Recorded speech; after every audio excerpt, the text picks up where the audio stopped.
already plenty of great videos out there showing you how to install a Prinsu roof rack on a 4Runner. I know because I watched them all. So rather than trying to create another one of those, in this video I am going to focus on the information they left out and the things I did differently, whether right or wrong. Since I'm working alone, I use some blocks of wood to loosely hold up the different pieces.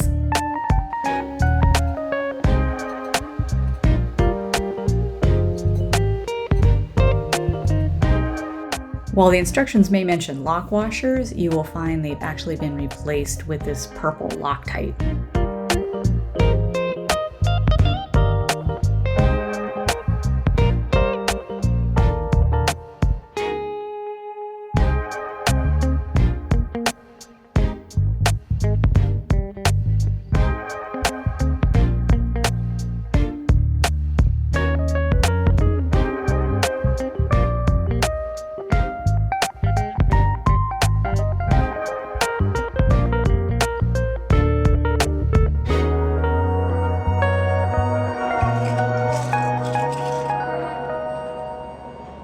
The rearmost crossbar is installed vertically, but it doesn't say which way.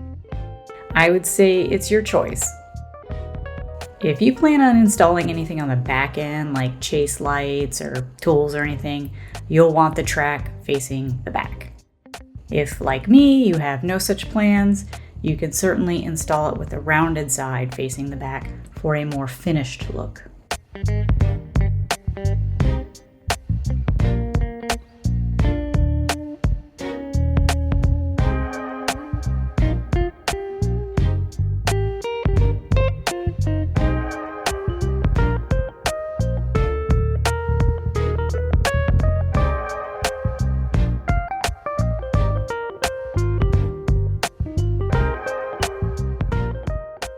You may notice that I left the first two crossbars off. Now it's recommended to leave the foremost one off temporarily as it interferes with attaching the feet. As for the second crossbar, I just like having multiple means of egress. That is, I want to be able to get out of the sunroof if I have to. I have no intention of adding anything very heavy like a rooftop tent, so I think it'll be just fine. Next comes the fairing, which was pretty simple.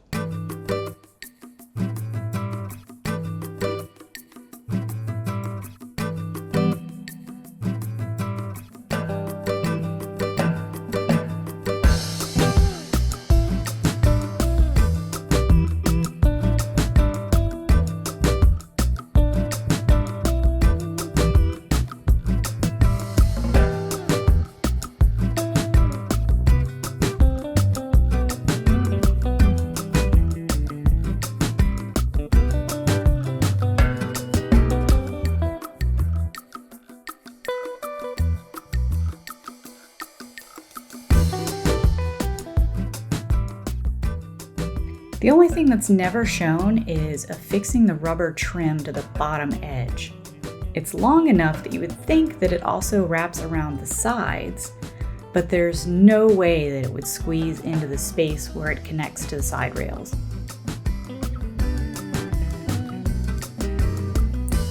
So I trimmed it to fit only the bottom edge. However, I encountered an aluminum lining at the ends, which seems like some sort of gripper, and it made me wonder if trimming it was the right call.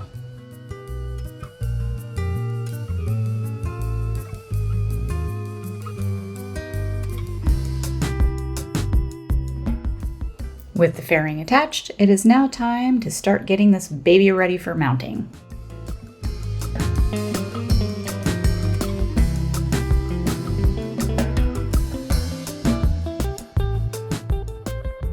Again, it says that it's washer, lock nut. But there are no lock washers, but there are more flat washers. So I'm going to say it's flat washer, lock nut. And Loctite again, just because. Not gonna Loctite yet though, because we gotta take them back off. We are just gonna temporarily hold it on there.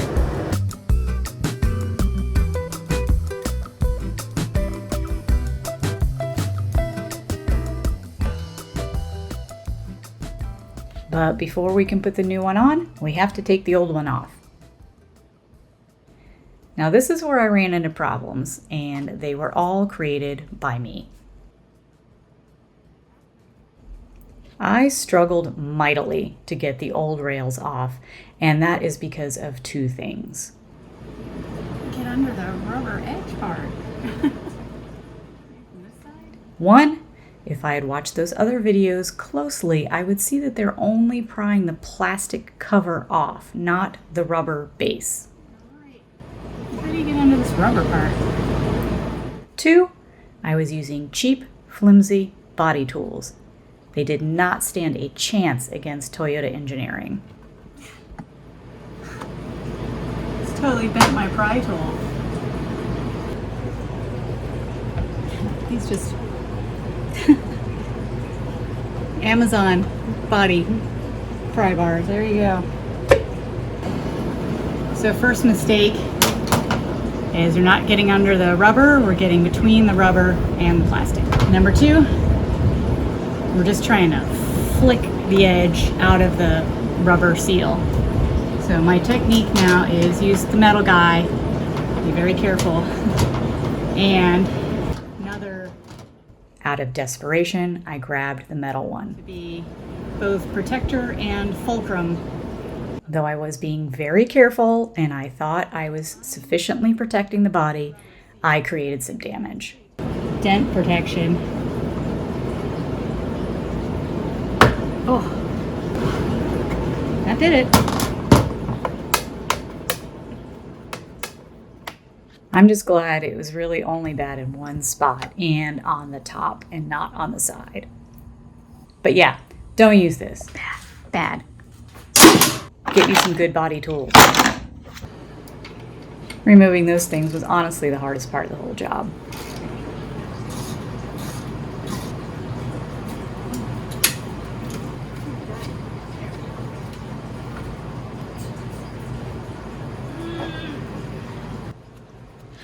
When it comes to mounting the new rack, I had tons of anxiety about leaks. The instructions say just use heaps of RTV silicone. The YouTubers from up north swear by 3M urethane seam sealer. And I saw tons of ideas in the 4Runner forums. I took all that advice and I combined a few of the strategies that I thought were easy and inexpensive, but also effective.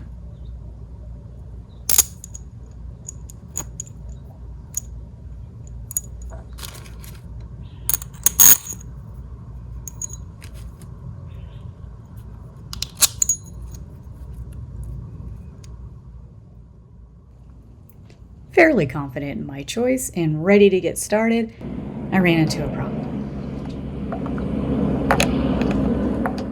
The spacers provided by Prinsu are supposed to fit over the white tubes that protrude from the roof, but their holes are too small.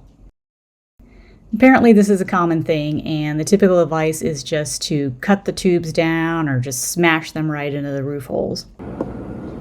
That does work, but it would be nice if they were there to keep the spacers in place when you're putting the new rack on. And having to do it this kind of hacky way did not help my anxiety.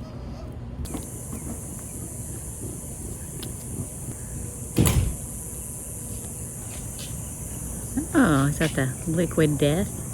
Tastes like watermelon high noon. Oh, really? That's pretty good. I brought it for you. Oh, for me? I poured myself a cup. Oh, thank you.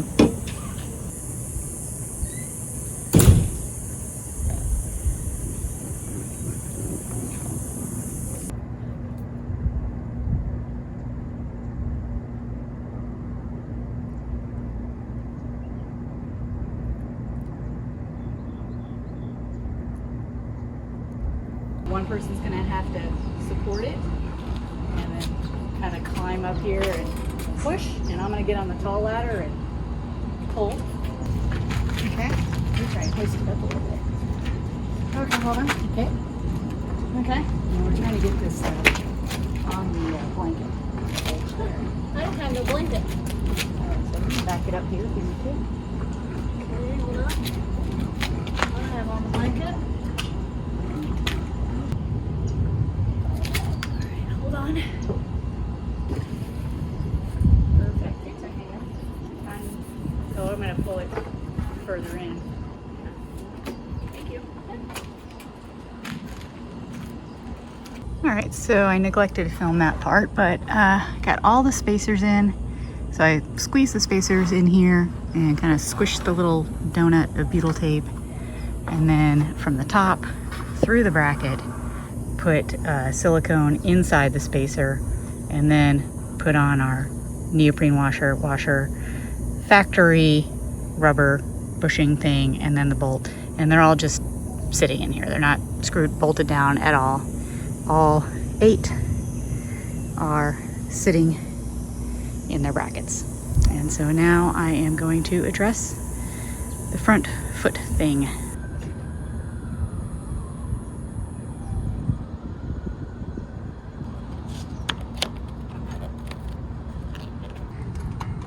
Okay.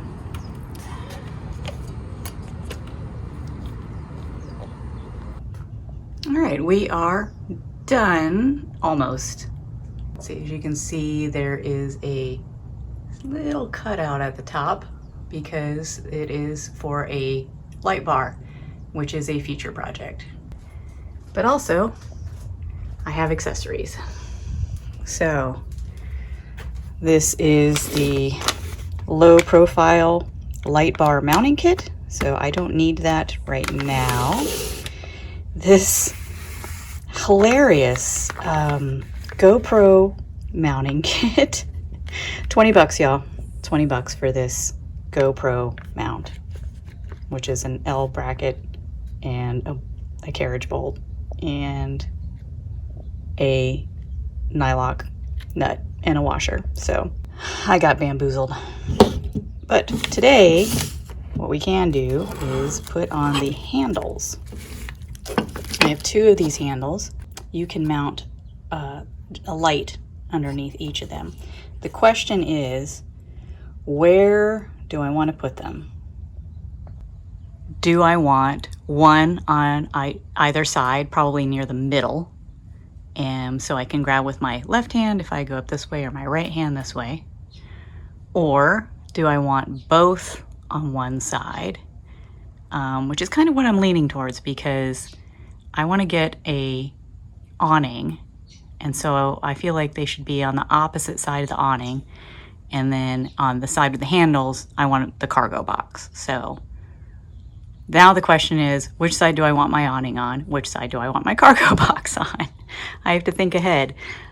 I mean, I can move them in the future, so there are no instructions, but this is what we have. 2 handles, 2 of these plates, and it looks like the plates go over. I'm guessing that this plate is to cover it if you don't have lights, and then if you do have lights, you take it off. I'm just guessing. Since I don't have lights right now, I guess I'll go ahead and put these on. Okay, update. So the span of those screw holes is the same as the span between the bars. So I think I have to back out those bar screws, put them back on. So I probably should have done this before I put the rack up, but I was in a big hurry, so. All right, those guys are up.